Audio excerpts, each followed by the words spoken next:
This is the Daily Dispatch podcast with your business correspondent, Ted Keenan. According to Wendy Alberts, who heads up South Africa's Restaurant Association, of her 10,000 members, 3,000 have gone under.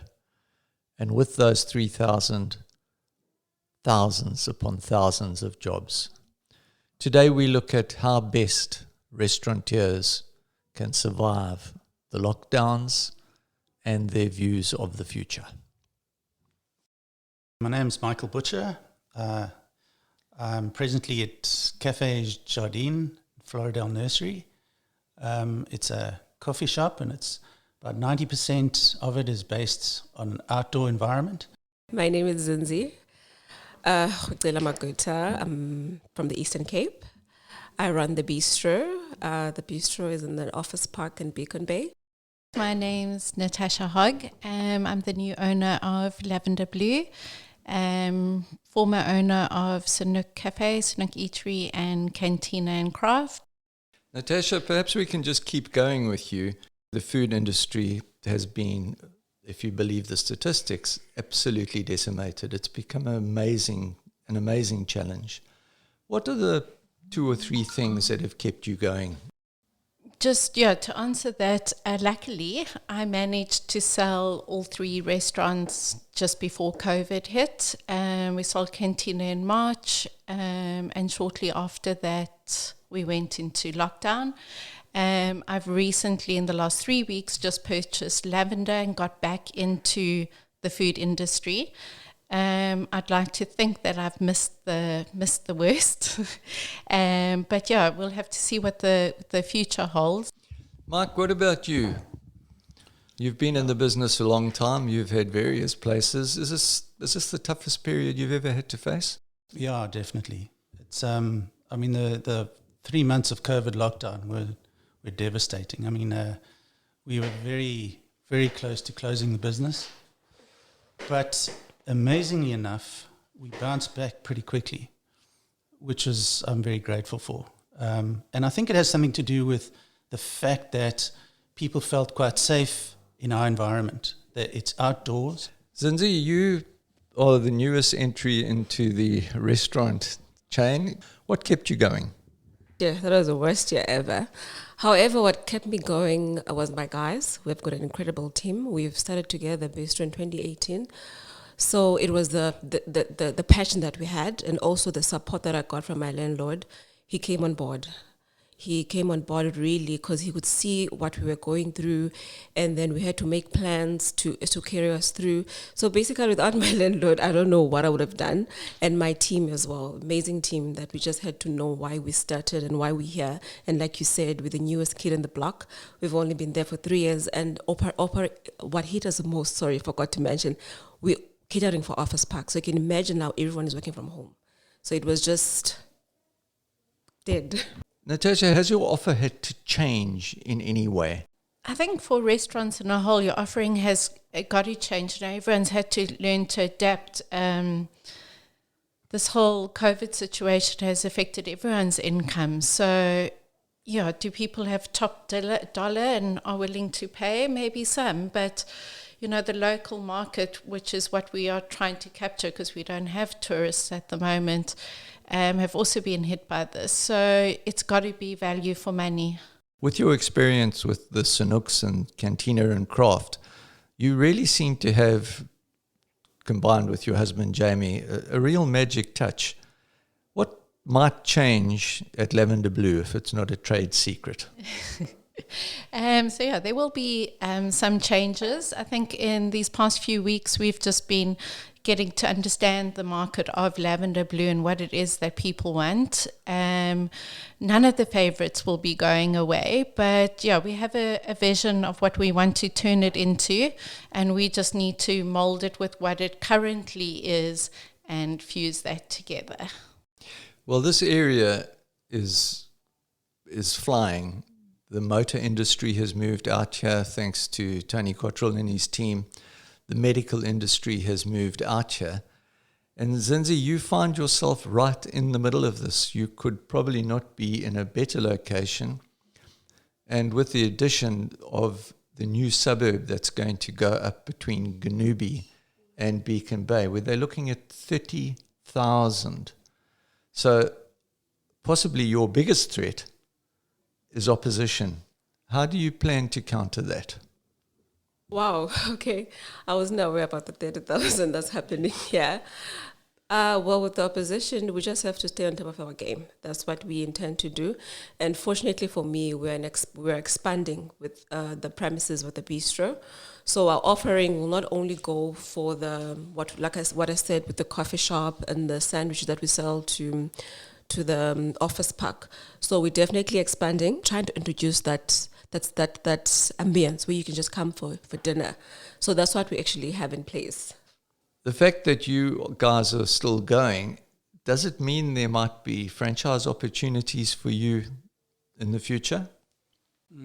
I think that's a long way down the line, I think, Ted.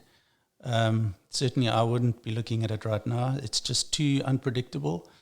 And I think if you have a business and it's working, you kind of hold on to it and go with that kind of thing.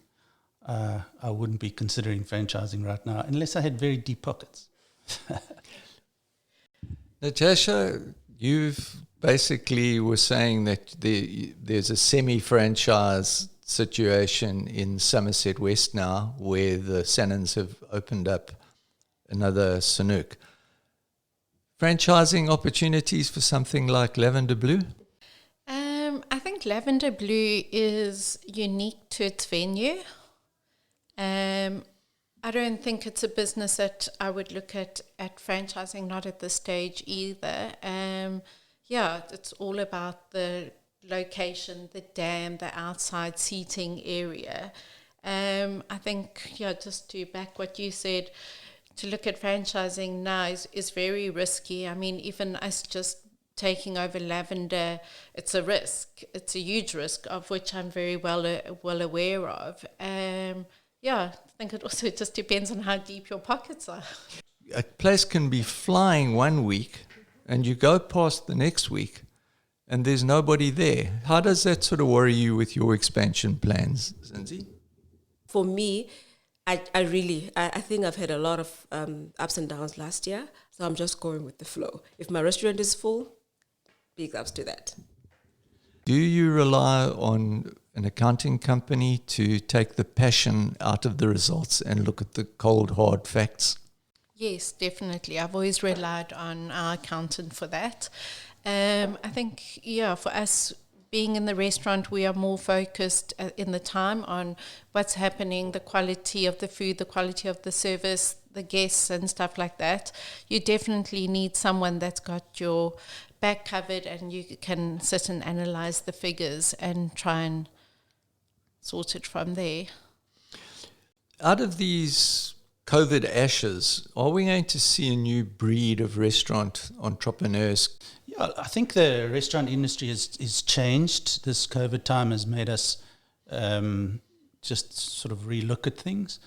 But, for as long as I've been in the restaurant industry, very little has changed. And, there's not a lot of things that you can actually do to your environment to change it. If you're a takeaway place, then you stay a takeaway place. If you're a sit-down restaurant, you stay a sit-down restaurant. You can't merge the two and become a takeaway place when you're not, because the customers won't support you. Zinzi, turning to you, should government have done more to assist the restaurant industry? It's a very tricky question because as I'm sitting here, I haven't received any assistance. It's only now that, I don't know, it's because of the elections that they're coming to my doors. Really, you can never know, but I think they could have done more. Obviously, the restaurant industry has covered a lot of jobs. When I grew up, I was a waiter. We could make more money from that. The other kids that use that money to take them to varsity. So it really had affected a lot of people, and I think they could have done more. But we also, what happened last year, funds were missing. But as I'm sitting here, I haven't received any assistance. And the concern is that people will find themselves back at lockdown level 5. Natasha, is this a concern for you at all? Yeah, it is a big worry. I remember the night when they announced the level 1. I was very surprised because we know when we go do that, it's just a matter of time. We also have December right on our doorstep. So if we look at what happened last year, December, it was quite a disastrous time for the restaurants. What happened afterwards? I mean, we went back into lockdowns and closures. So yeah, I'm just worried that it is inevitable that in the next couple of months, that is where we will be. Mike, from your side, you get a lot of people in and out of your place. Masks are probably not worn when they should be. Will there reach a stage, if our numbers go up, where you might say to people, you can come in and sit down, but I need to see your vaccination certificate beforehand? I'm not going to do that. If I have to by law, then obviously I will comply. But as a business, you can't have someone stationed at the door, especially a restaurant, asking for a vaccination certificate to everyone who comes in. It's just extra wages, it's extra time, and who's actually going to police that? I think it's unnecessary. I think people will still, they're so used to following the protocols, the keep safe, the wash the hands, they're concerned for their own safety. And I think that will be a motivator rather than having to supply a vaccination certificate. I think maybe in big events or maybe a soccer stadium or whatever the case is, then sure, when it's a once-off and it's a lot of people meeting together at one place, then sure, ask for the vaccination certificate. But you can't ask everyone who's coming and going for a vaccination certificate. I don't think that's practical at all.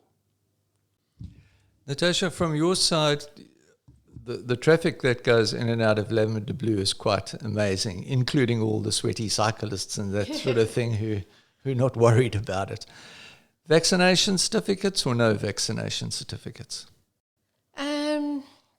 No, I wouldn't monitor that, but I would monitor the protocols of arriving with your mask on, wearing it when needed to be sanitized, log in with your details, all that stuff. So if something had to happen, we could track back. But vaccination certificate, no. I mean, if you get vaccinated, you can still spread COVID. So I don't really see how that all works, we just have to have the protocols in place.